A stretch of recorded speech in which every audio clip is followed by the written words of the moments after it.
A lot of attention has been focused on the Great Depression lately, and it occurred to me that one of the most beautiful examples of Depression-era architecture is a prominent landmark that I drive past every week.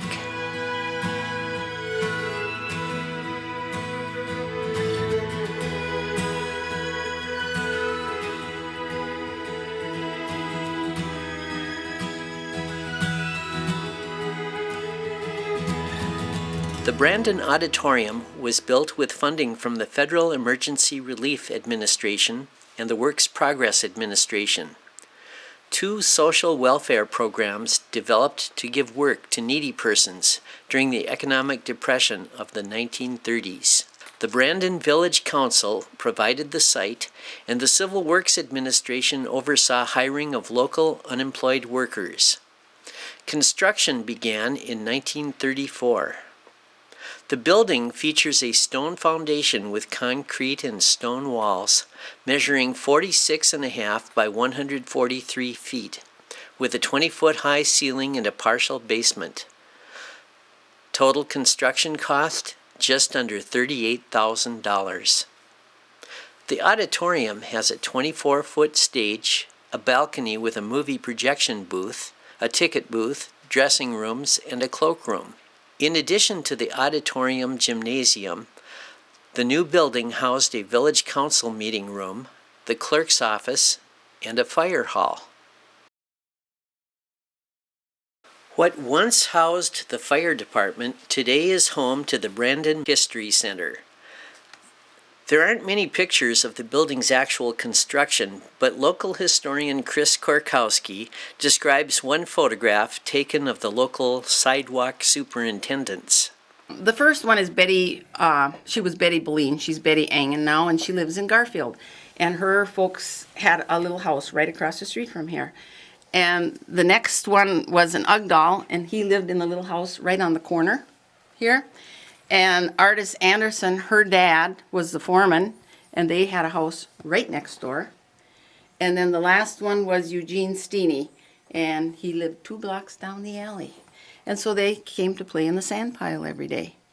And this fella now, I mean, he's older than I am, and I talk to him every now and again.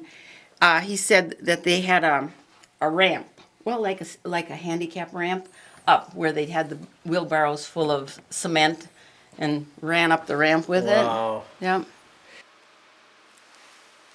It's easy to drive past this building and miss some really cool details, like the rocks that were labeled and set in place by the workmen, their stories now long forgotten. Local farmers supplied wagon loads of fieldstone, and soon it became a matter of pride to contribute a rock to the project. So the stonemasons created special areas of decorative patterns in the wall. And I think people that couldn't bring a truckload brought a rock. That's what I'm thinking. So it was kind of a special spot where Yeah, if you just, the small rocks. yeah, I don't know. And they look like quite a wide variety of different types of rocks in Yes. this little rectangle. Cliff Strum just told me, he's an elderly man, I'm sure he's around 90, I can't tell you for certain how old he is, but he told me that he remembers them coming out and picking rock at their place, and he said they were very, very fussy about which rocks they picked. And there's a gal in the nursing home in Evansville, in Crestview Nursing Home, Marian Politiski, and she said her dad didn't really work for the project, but he came and taught them how to split the rock. Thanks to the WPA Federal Art Project, the Brandon Auditorium also has some vintage artistic features that, in my opinion, are really special.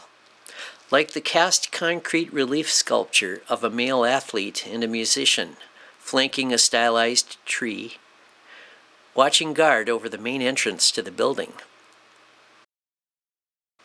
Or the Art Deco-inspired brass ceiling lamps. 2 large wooden relief carvings frame the auditorium stage. We know that at least one of them is by an artist named Joseph Bergman. Another 1930s artist of note, Elsa Gemney, created a large mural painting for the council room, and it's now on display in the auditorium.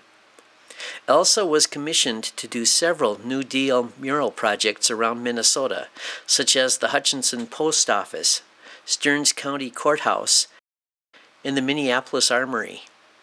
And 3 of her works are also in the Smithsonian American Art Museum. The Brandon Auditorium was completed in 1936 and formally dedicated in October of that year with a crowd of 5,000 in attendance. We've been able to start putting up pictures, and it's really interesting because the people that come, they just stand here and they look and they look and they look. They can't believe the things that are here. And then we started including Millerville, because like I said, all high school and different things happened here. Well, all the Millerville kids went to high school here too. So all the school pictures we have, everything, are all Millerville too. So then we started collecting some Millerville things too. Memorabilia from many of the auditorium's past events can be seen on displays maintained in the Brandon History Center. If you're ever in Brandon, stop by and ask Carol, Janet, or Chris for a tour of the building. Lifelong residents of the area, they are treasure troves of local information, packaged as wonderful stories to be handed down. You see the big creamery over there. Right.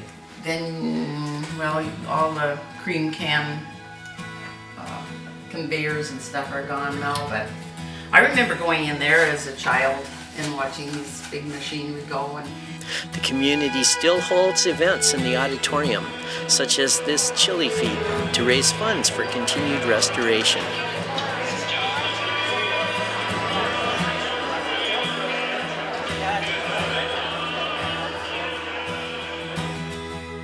Brandon Auditorium, one of those very special diamonds that's too easy to miss, but definitely worth seeing.